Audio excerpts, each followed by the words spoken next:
Ever feel like you're just swimming in information, Absolutely. trying to figure out what's what, especially with really complex stuff? Yeah, it's overwhelming sometimes. So today, we're doing a bit of a deep dive.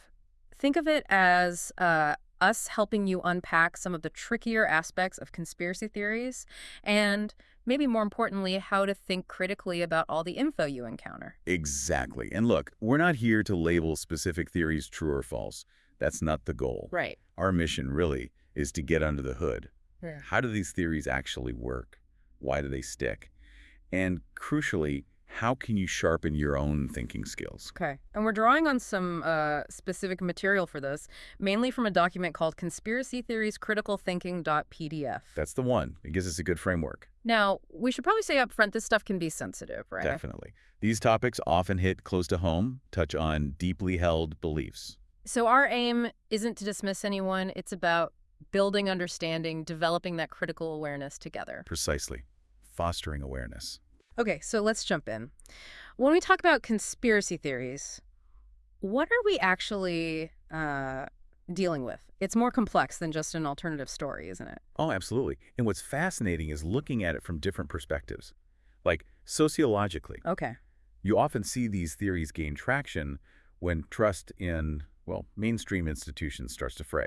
That makes sense. If Yeah. you feel the official story isn't straight. You look elsewhere, naturally. Yeah. And what about the psychological side? Why do they resonate so strongly with some people? Well, psychologically, they can serve as a coping mechanism. Coping. How so? When the world feels chaotic, uncertain, maybe scary, a conspiracy theory can offer a neat, albeit sometimes incorrect, explanation. It imposes order. Right. It gives you a story, a structure, maybe even makes you feel a bit empowered. Exactly. Like you're clued into something others miss. It can reduce that feeling of powerlessness.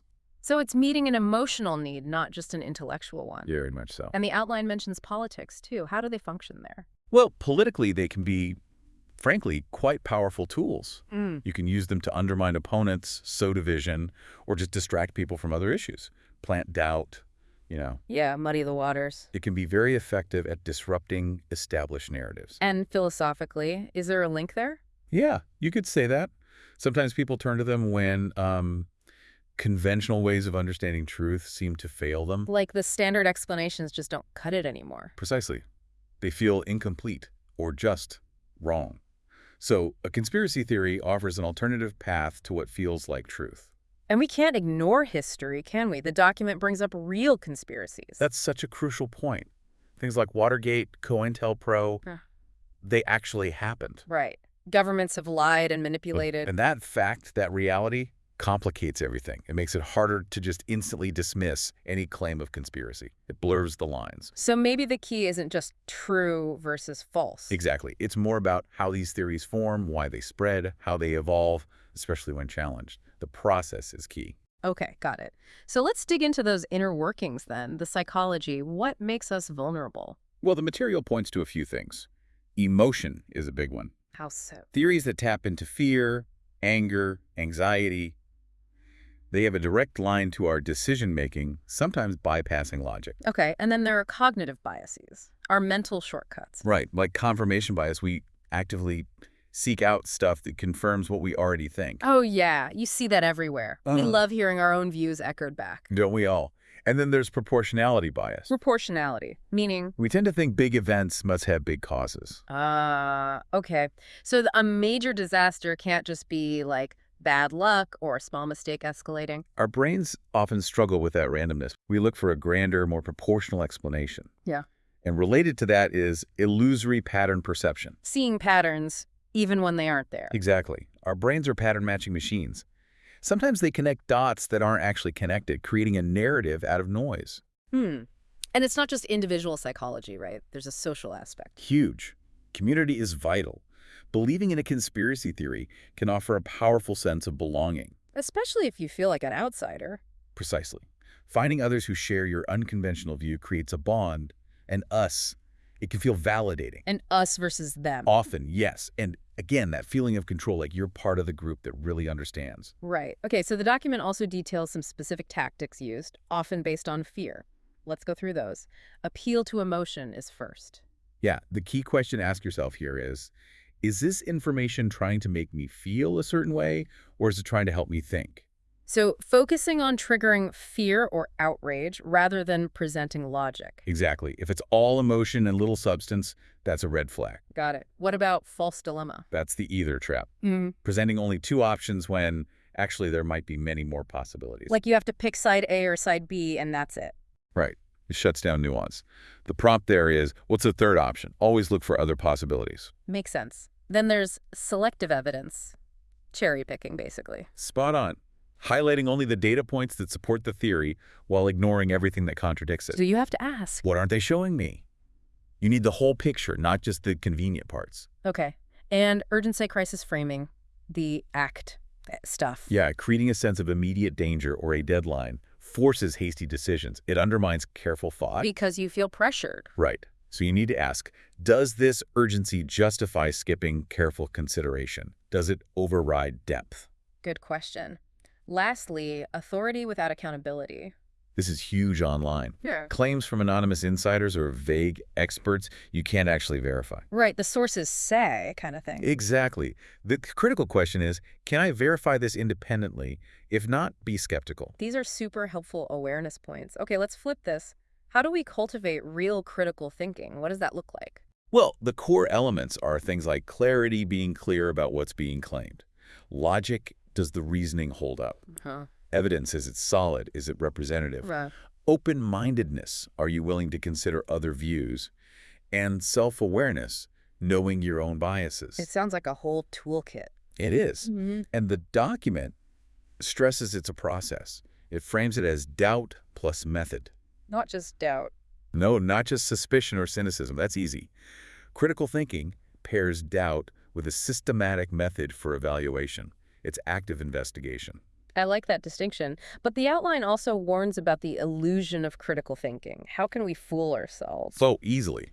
One way is rebellious conformity. Meaning? Thinking you're independent because you reject the mainstream, but you've actually just joined a different tribe, conforming to its beliefs without question. Swapping one echo chamber for another? Pretty much. Then there's mistrust disguised as insight. Automatically dismissing information just because it comes from, say, the government or the media. Skepticism is healthy, but blanket dismissal based only on the source isn't critical thinking. It might just be an emotional reaction. Right. Judging the messenger, not the message. Exactly. And the third illusion, overconfidence bias. Ah, the classic, I did my own research. Precisely. Watching a few YouTube videos doesn't make you an expert. Yep. It's easy to overestimate our own understanding after superficial exposure. So we need to ask ourselves some hard questions. Definitely. Like, Yeah. Am I genuinely seeking truth, or am I just trying to win this argument, even if it's just in my own head? Oh, good one. Am I questioning my own assumptions, or just defending my new beliefs? That hits home. Now, this all revolves around truth. But what is truth? The document mentions different frameworks. Yeah, it's not always straightforward. There's the scientific way. Observation, testing, can it be falsified? Can others reproduce it? Okay, the empirical approach. Then philosophical truth. Huh. Does it make logical sense? Is it internally consistent, coherent? Right. There's cultural truth. What does society generally agree on? What do traditions say? Social consensus. And personal or experiential truth. What feels true based on your own life, your gut feelings, your experiences. But none of these are perfect, right? Not on their own. Science changes, philosophical debates continue, cultures have biases, personal experience is subjective. So where does that leave us? The most reliable truths often lie where these frameworks overlap, when scientific findings align with logical consistency and resonate with lived experience, for example. Okay, multiple lines of evidence pointing the same way. That's usually a stronger indicator. So pulling back a bit, why is this distinction between conspiracy thinking and critical thinking so vital? Because they lead to different places. Conspiracy thinking often prioritizes doubt without a rigorous method, sometimes equates being contrarian with being smart, and leans heavily on emotion. Whereas critical thinking, It should withstand scrutiny. It embraces discomfort. Learning can be uncomfortable. It can hold paradoxes without needing an instant, simple answer. the goal isn't just to doubt everything then. Not at all. The goal is to have beliefs that are robust because they've been tested, examined, and you understand why you hold them. Okay. Now this idea of metacognition, thinking about our thinking, how do we practice that? It's about self-observation. Mhm. Asking yourself, how does my thinking change when I'm anxious versus calm? when I feel validated versus attacked. Hmm. Is my mood right now coloring how I see this information? Am I evaluating the argument or just reacting to the source or how it makes me feel? That requires a lot of honesty with yourself. It really does. Yeah. And the document adds another layer, this meta-manipulation. What's that? Even the act of spotting manipulation in others can give you a little jolt of satisfaction, like, aha, I see what you did there. Like a dopamine hit for being clever. Kind of. Yeah. And we need to be aware of that so we don't mistake that feeling of gotcha for genuine critical assessment. Interesting. Let's talk about identity. How do these theories hook into who we feel we are? They can be incredibly powerful identity builders. They offer belonging, like we talked about. Right, the in-group. They can offer a sense of superiority. I know the real story. Yeah. And they provide a coherent narrative, a way to make sense of the world that reinforces your place in it. So the question becomes, Do I believe this because the evidence stacks up or because it confirms who I want to be or who I think I am? It's tough to untangle belief from identity. which leads right into why changing minds is so hard. Cognitive dissonance. The backfire effect. Exactly. Cognitive dissonance is that mental discomfort when new facts clash with core beliefs. Yeah, that uncomfortable feeling. And the backfire effect is when, counterintuitively, presenting someone with evidence against their belief actually makes them dig in harder. Wow. So arguing with facts doesn't always work. Sometimes it makes things worse. It shows how tied our beliefs are to emotions, ego, identity. Just knowing this isn't enough, though. You have to practice being open. You have to genuinely ask, what would it take for me to change my mind on this? Am I truly open to that? Mm. And be honest about the answer. The document also mentioned the appeal of simple explanations. Yes. The world is complex, messy, often ambiguous. Conspiracy theories tend to offer simple, clear-cut narratives. Good guys, bad guys, a secret plan. Much easier to grasp than, say, complex systems interacting unpredictably. Absolutely. And there's a great line about this. Conspiracy theories often explain malice, where there may be incompetence, complexity, or coincidence. That's a really useful framing. Okay, we've talked a lot about individual thinking, but critical thinking isn't purely solitary, is it? This epistemic ecosystem. No, it's social too. It relies on shared methods for verifying information, on accountability, and yes, on some level of earned trust in institutions, experts, and processes. Not blind faith, but earned trust. So it's not just about tearing down trust, but figuring out how to build or rebuild reliable trust. Exactly. The challenge is, can we rebuild earned trust, not just dismantle blind trust? How do we create systems worthy of that trust? And a key part of being a good thinker seems to be humility. Absolutely essential.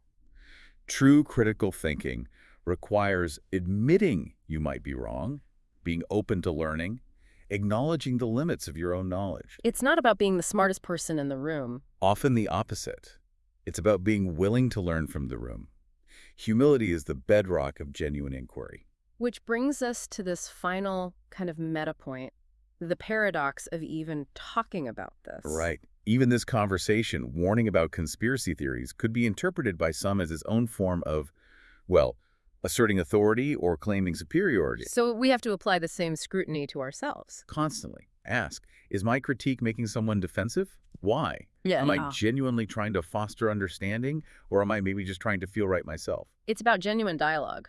Okay, to wrap up, there are some really punchy takeaways from the material. You want to share a few? Sure, like, not every unpopular truth is a conspiracy. Not every uncomfortable truth is manipulation. That's important. Also, critical thinking isn't skepticism alone, it's self-skepticism. You have to turn the lens inward. Good one. And this, don't just ask who benefits from this. Ask why you want to believe it. What need does it fill for you? Powerful. And maybe a conspiracy is seductive because it gives you the illusion of clarity in a blurry world. That captures the appeal well. Finally, if questioning authority makes you feel smarter, ask yourself if that feeling is also part of the trap. Lots to chew on there. So the main message seems to be about ongoing reflection. Exactly. True understanding isn't a destination you arrive at. It's a continuous process of critical reflection, examining our own biases, our motivations. And applying these principles everywhere, not just to things labeled conspiracy theory. Absolutely. To news headlines, to social media posts, to conversations with friends, to our own gut feelings. So maybe the biggest insight isn't about definitively sorting true from false all the time. Perhaps not. Perhaps it's more about understanding that complex, fascinating dance between psychology, society, information, and our own minds in shaping the stories we choose to believe. A journey of understanding ourselves as much as the world. We hope this deep dive gives you some tools and prompts for your own exploration. Keep thinking, keep questioning, and keep reflecting.